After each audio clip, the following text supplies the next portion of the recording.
Un cas qui peut être un peu perturbant au FTO, donc on est en train de fermer le troisième triplet. J'ai ma face blanche qui est faite sauf le triplet, les centres sont bons modulo le fait que je les ai désalignés. Et donc je veux former le troisième triplet ici, j'ai trouvé un triangle rouge, mais je cherche un violet. Il n'y en a pas au-dessus, il n'y en a pas en dessous des triplets d'en haut, et en fait c'est parce que les deux violets sont là. Alors là, il faut réfléchir un petit peu pour bien comprendre ce qui se passe. Quand on est à cette étape, en fait, les triangles qui sont disponibles, c'est quoi? Les trois triangles qui sont au-dessus, qui devraient être jaunes, mais qui en l'occurrence là sont jaunes, rouge et bleu. Les trois qui sont en dessous des triplets finaux, donc des triplets jaunes.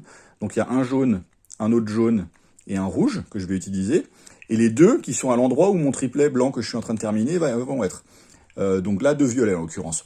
Donc en fait, quand on est en train de faire le triplet, les couleurs qu'on cherche pour notre triplet blanc, elles existent en deux versions. Il y en a forcément deux, parce qu'il y en a une qui correspond à celui qu'on va au triplet blanc, et une qui correspond au triplet jaune, qui va se trouver ici ou là, selon le...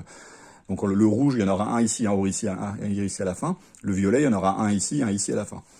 Donc il y en a forcément deux. Donc le seul cas qui peut être embêtant, c'est quand les deux sont en bas en fait. Si par exemple en bas on avait un rouge et un violet et on a besoin d'un rouge et un violet, c'est pas un problème parce que les rouges et les violets sont en deux exemplaires. Donc même s'il y en a un de chaque en bas, il en reste deux en haut. Par contre, quand il y a les deux en bas, ce qui est assez rare, là on est embêté. Donc comment on va faire dans ce cas-là? Il va falloir qu'on sorte ce triplet en fait.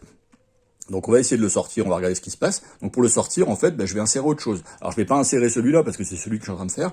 Donc je vais insérer celui-là. Donc je fais mon algo d'insertion classique. Et donc là, j'ai sorti mon triplet. Donc le violet s'est retrouvé ici. Il y en a un là et un là.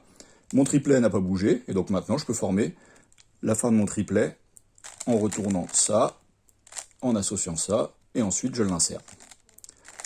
Donc c'est vraiment un cas qui n'est pas très courant, mais qui est un peu perturbant quand il arrive. Parfois, on est obligé de sortir le pseudo-triplet qui est dans le slot, simplement parce que il contient les deux couleurs dont on a besoin, enfin les deux exemplaires d'une couleur dont on a besoin.